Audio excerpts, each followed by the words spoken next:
materi pertemuan kelima ini, materi yang akan dibahas adalah ancaman di bidang info dan scam. Dalam pertemuan kali ini terdapat sebuah video. Fungsi dari video ini ialah memudahkan anak-anak dalam memahami materi dan juga bisa dijadikan sebagai referensi dalam mengerjakan tugas. Untuk itu, anak-anak dibawa menonton video ini dengan saksama dan juga konsentrasi.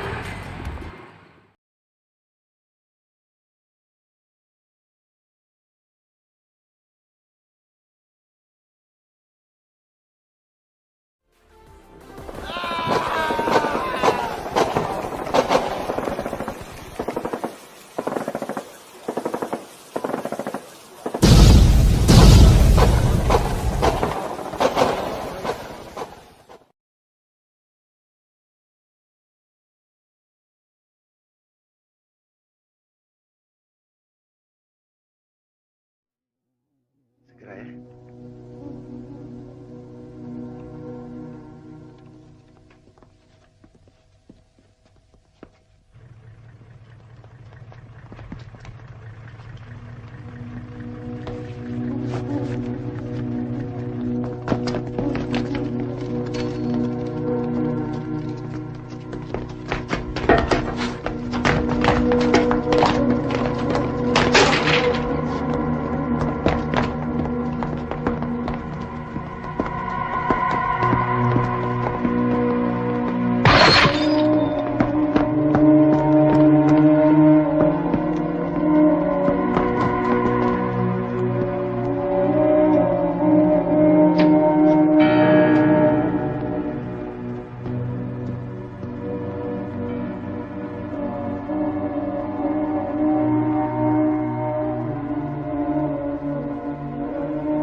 Duduk.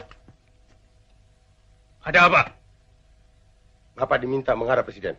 Sekarang juga. Sekarang? Siap, Jenderal.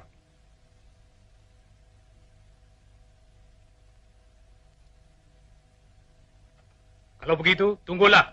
Saya mandi dulu. Sebaiknya tidak usah mandi, Jenderal. Paling tidak cuci muka toh dan berpakaian. Tidak usah berpakaian. Hancang kalian. Tahu apa kalian? Jadi.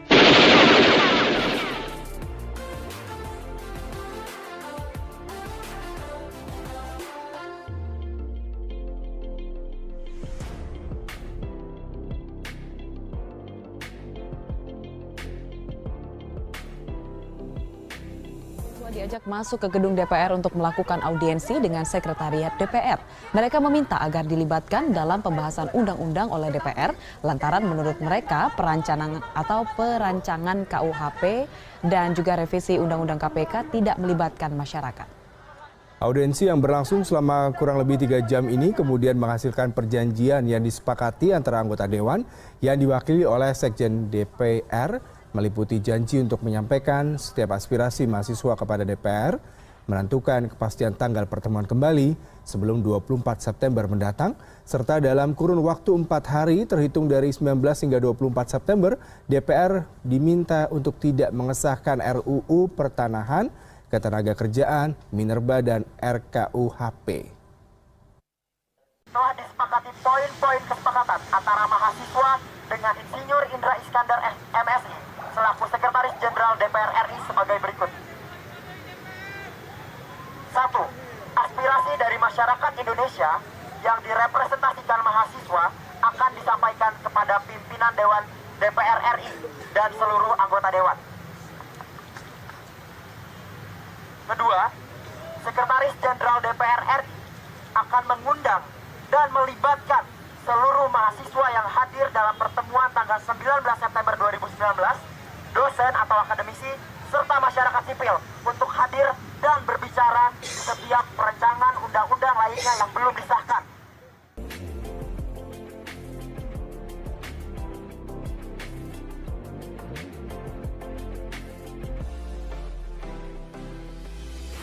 Sejarah politik Thailand akrab dengan kudeta militer. Dalam 74 tahun, 23 kali militer mengambil alih kekuasaan. Kudeta pertama terjadi pada tahun 1932 yang menjadikan sistem pemerintahan Thailand berubah.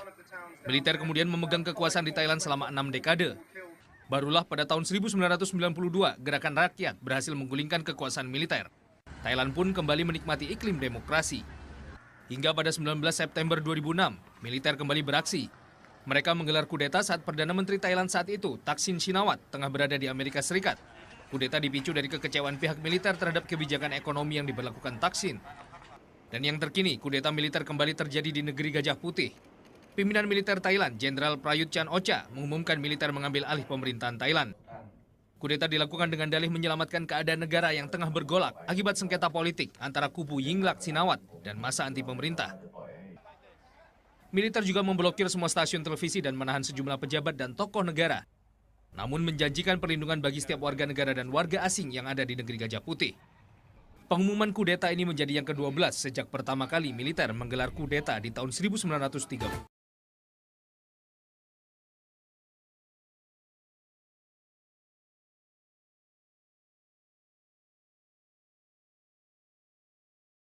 Indonesia, meskipun masih berada dalam kategori negara berkembang, tapi menjadi salah satu target utama para pemasar berbagai produk internasional.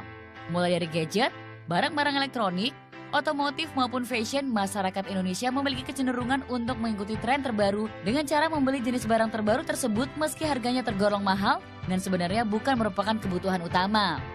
Hal ini disebabkan oleh perilaku hidup konsumtif yang kini semakin menjamur di kalangan masyarakat Indonesia. Yang tidak hanya terjadi di kalangan menengah ke atas, tapi juga terjadi di kalangan menengah ke bawah. Melalui beberapa survei serta penelitian, pada tahun 2011 yang lalu, Indonesia tercatat sebagai negara konsumtif kedua di dunia. Serta di tahun 2013, Indonesia tercatat sebagai negara paling konsumtif dalam hal pembelian gadget. Perilaku konsumtif pun terjadi dalam hal fashion. Hal ini terlihat dari kalangan remaja serta kalangan wanita, yang cenderung selalu mengikuti tren terkini dalam bidang fashion. Brand-brand ternama internasional yang meskipun harganya sangat tinggi, selalu dicari dan diburu. Salah satunya karena memberikan prestasi tersendiri bagi mereka yang memiliki dan memakainya. Salah satu contoh yang cukup banyak menjadi perbincangan belakangan ini adalah ketika kunjungan desainer ternama asal Inggris Victoria Beckham yang datang secara khusus ke Indonesia untuk mempromosikan koleksi terbarunya. Kesempatan ini tentunya dimanfaatkan oleh para fashionista untuk memborong tas-tas rancangan istri dari David Beckham tersebut.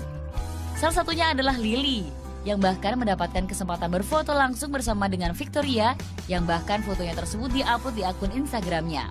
Yang unik adalah ternyata tidak hanya wanita yang memburu tas-tas Victoria tersebut, tapi ada juga pria yang ikut membelinya.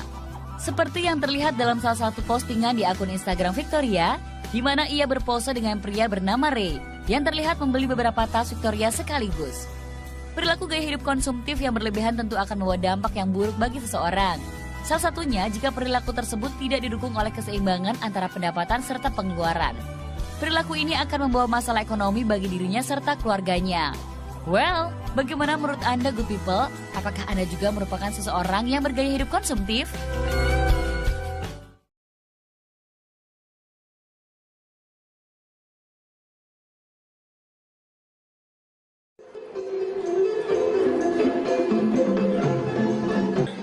Upaya Malaysia mengklaim alat musik gondang 9 dan tari tortor banyak mendapat perlawanan. Bahkan banyak masyarakat Indonesia yang emosi mendengarnya. Tidak terkecuali sebagian warga yang tinggal di kota Tanjung Pinang, Kepulauan Riau dan berkaitan langsung dengan negara Malaysia. Salah satu mahasiswa Tanjung Pinang juga mengatakan sebagai generasi muda Batak, dirinya tidak rela jika tari tortor sebagai warisan budaya dari daerah asalnya Sumatera Utara diklaim begitu saja oleh negara.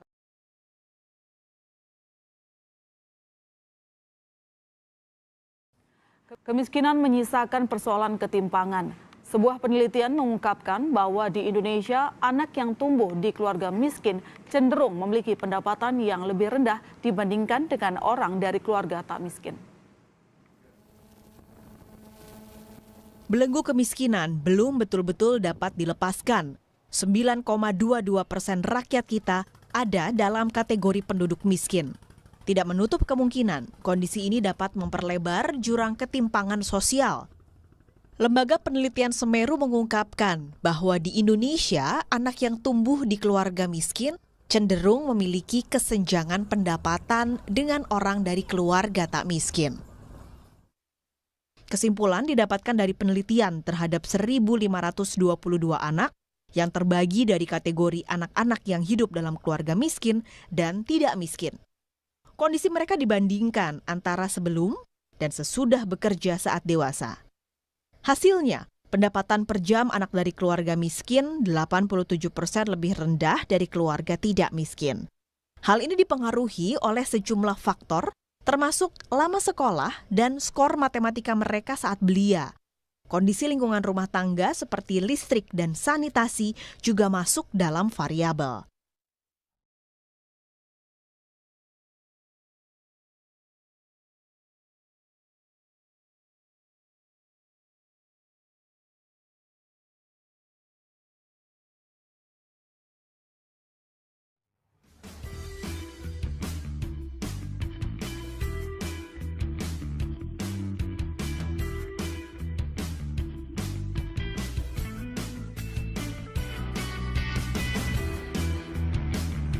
Belum selesai dengan urusan pelemahan nilai tukar rupiah terhadap dolar Amerika, satu lagi tantangan datang buat Indonesia, yaitu serbuan barang-barang impor.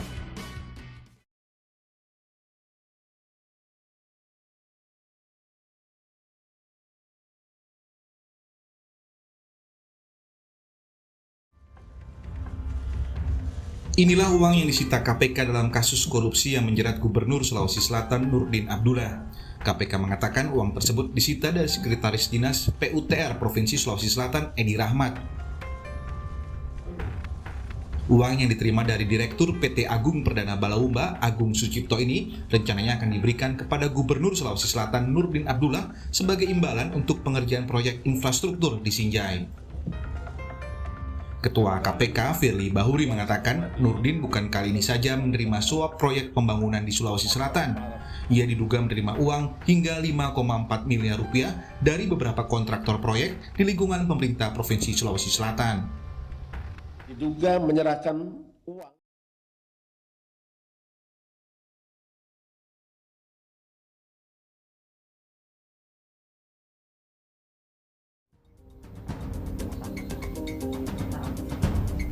Taufik Kahfi Hardiansyah merupakan salah satu warga yang kehilangan pekerjaan akibat pandemi COVID-19.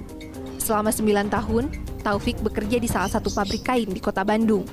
Namun hantaman pandemi membuat pabrik tempatnya bekerja berhenti berproduksi. Ia pun kehilangan mata pencaharian. Ayah dari 2 anak ini mengaku kesulitan memenuhi kebutuhan keluarga. Ia sudah mencoba melamar pekerjaan ke berbagai tempat, namun belum membuahkan hasil.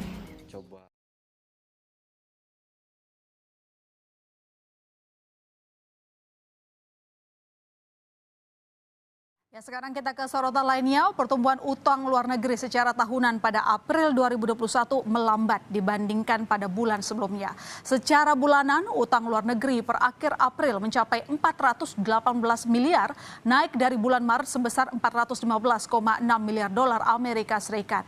Namun, pertumbuhan utang secara tahunan melambat dari 7,2% menjadi 4,8%. Secara umum, rasio utang luar negeri terhadap produk domestik bruto berada di kisaran 37,9%.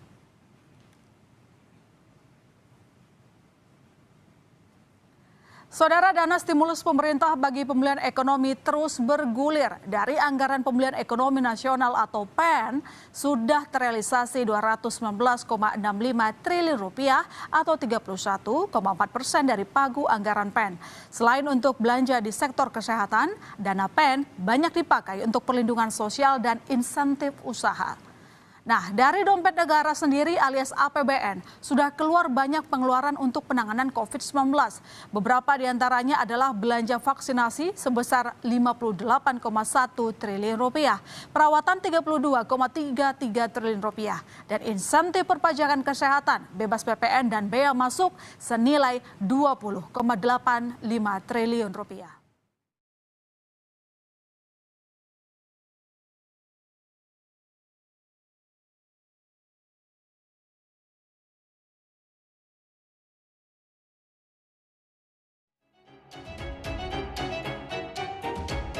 Inilah detik-detik penangkapan 2 kapal asing pencuri ikan di Laut Natuna Utara yang dilakukan kapal dari Kementerian Kelautan dan Perikanan.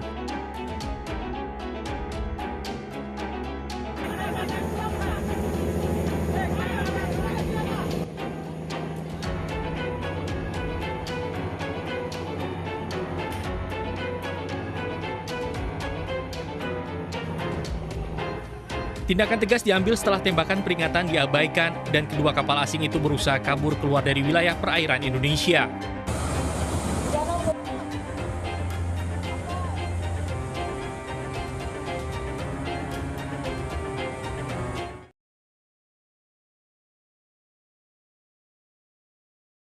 Kriminal bersenjata atau KKB terus berulah di Kabupaten Intan Jaya, Papua. KKB juga mengeluarkan ajakan perang terbuka kepada TNI dan Polri di wilayah itu.